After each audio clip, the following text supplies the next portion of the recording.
The price for 30 years of perfect loyalty was a cold, three-line email. They had even misspelled his name. David was 56 years old. He was Mr. Invisible. For 30 years, he sat at the same desk, a quiet accountant who wasn't close to anyone, but polite to everyone. He was like the wallpaper. He was always there, but nobody ever really noticed him. His job was the numbers, making sure the ledgers balanced. He was loyal, meticulous, and he didn't ask questions. He just did his job. He had only one goal: retirement.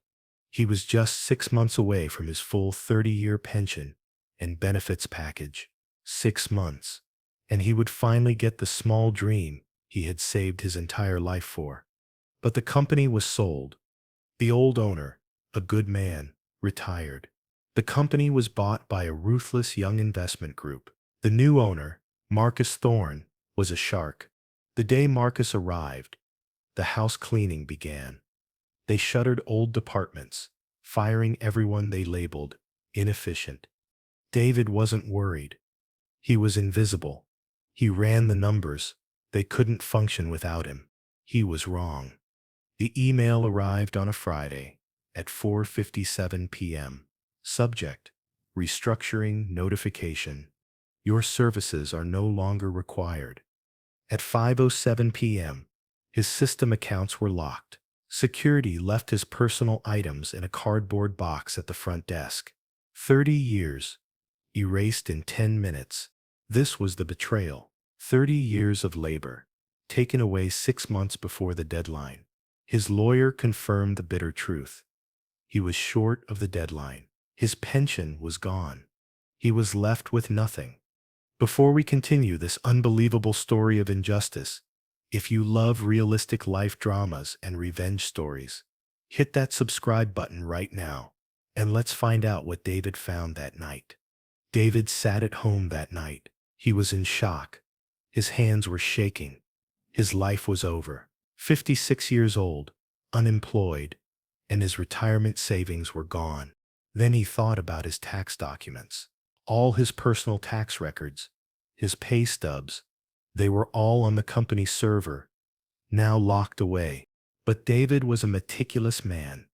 Just in case, every year, he backed up all his personal files and some key work records onto his own personal external hard drive. It was just a habit. He pulled out the old hard drive. He plugged it into his computer for the first time in 10 years. He browsed through the old file structures, layers of digital dust. He was looking for his tax files. And then he saw the folder. One he had forgotten existed. Date 2014. Name: expense_backup_archive. He opened it out of curiosity. It was an old company expense ledger he had backed up right before a system migration a decade ago. He had completely forgotten about it. He scrolled down the list, and he froze. A vendor name caught his eye. It was the name of the new owner, Marcus Thorne. But this was 10 years ago. Back then, Thorne wasn't the owner. He was just a simple supplier who provided services to the company. David looked at the payments.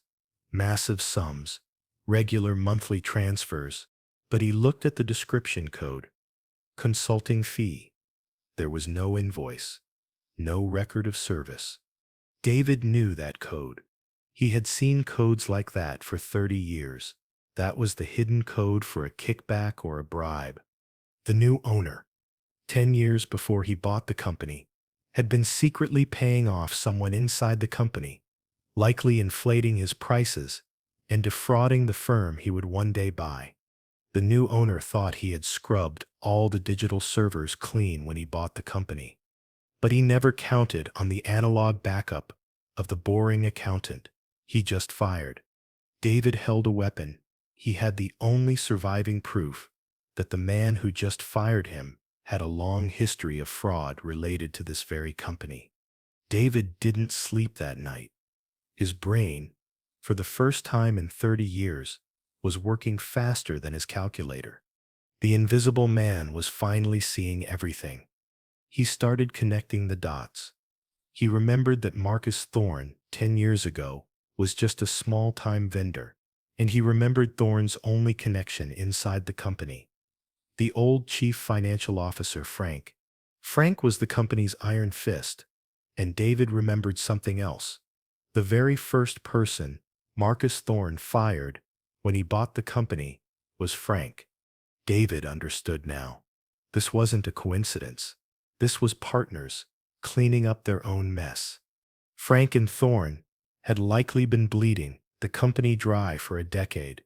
Thorne used that stolen money to get rich, build an investment group, and eventually buy the very company he had been stealing from, likely at a discount, since he knew where the financial weaknesses were. The first thing he did upon buying it was fire his partner, Frank, likely to avoid paying him his share of the final prize. The second thing he did was erase the digital records and fire the entire old accounting team, including David. He didn't fire them because they were obsolete. He fired them because they were witnesses. They were the only people alive who could look at a ledger from memory and know something was wrong. David was crushed under the weight of this information. He wasn't a warrior. He wasn't a revenge seeker. He was just a quiet man who wanted his pension back. For weeks, he did nothing. He applied for jobs, but nobody was hiring a 56-year-old accountant. They called him overqualified. It was the polite way of saying too old. His savings were disappearing. Panic set in. He went to his lawyer. The lawyer told him the truth. Being fired 6 months before his pension was cruel, but it wasn't illegal. He had no case. David smiled. "Oh," he said. "Actually, I think I might have one." He showed the lawyer the 2014 ledger. The lawyer's eyes went wide. This wasn't a wrongful termination suit. This was a corporate conspiracy. But the lawyer warned him. This was a nuclear bomb.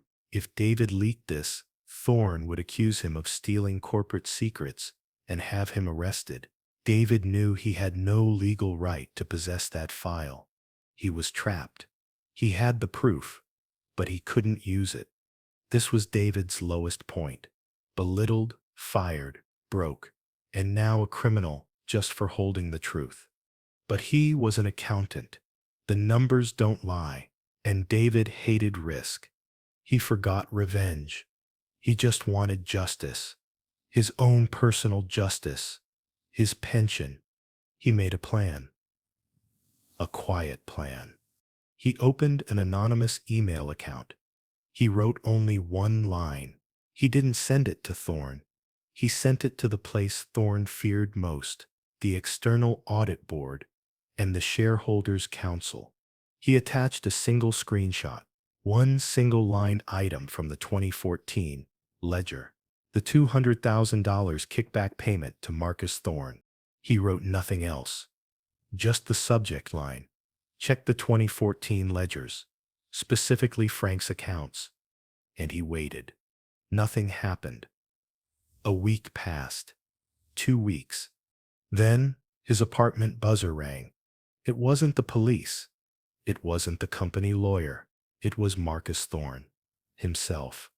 The new owner, in his expensive suit, stood at the door of David's small, humble apartment. He was not smiling. David let him in.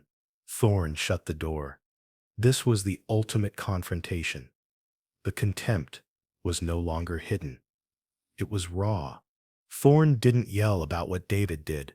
He just told him how stupid he was. Thorne told David. They received the email. The board received it. And did David know what the board did? Nothing, because the board was part of the deal. Thorne's wealth was their wealth. Thorne looked at David and called him Mr. Invisible. He asked him if he really thought a small, insignificant accountant could actually take them all down. And then he made the threat. Thorne informed David that if he ever breathed another word about those stolen files, they wouldn't just sue him. They would have him prosecuted for corporate espionage. They would make sure he never touched a calculator again in any firm in the country. He ordered David to sit down, stay silent, and fade away. This was Thorne's greatest mistake. He forgot that David had nothing left to lose. And by calling him invisible and insignificant, he had awakened the only thing David had left: 30 years of suppressed rage. Thorne didn't see David as a threat. He saw him as a bug, and David, for the first time in his life, refused to be stepped on. After Thorne left, David went back to his computer. He didn't care about the pension anymore. He didn't care about the threats. He only wanted one thing: balance. He wanted the numbers to match. He changed the plan. He couldn't go through the company. The board was corrupt, so he would go around them. He did his research. He remembered the bidding process when Thorne bought the company. Thorne had won the bid, but there was a runner-up, a rival corporation that had lost the bid by a razor-thin margin. That rival CEO hated Thorne and had publicly claimed the acquisition was fraudulent, but could never prove it. Until now. That night, David encrypted the entire 2014 ledger, not just the one-line item. Everything. Frank's payments, Thorne's kickbacks, the inflated invoices, all of it. He attached it to a new anonymous email. He sent it to the rival CEO's personal email address. He wrote only one sentence in the subject line: "Here is why you lost the bid." And he hit send, and he waited. This time, it didn't take long. 3 days later, the financial news exploded. The rival corporation filed a massive billion-dollar lawsuit against Marcus Thorne and the entire board of directors, not just for kickbacks, for racketeering, wire fraud, and most importantly, fraudulent acquisition. The ledger proved that Thorne had used the money he stole from the company to help buy the company.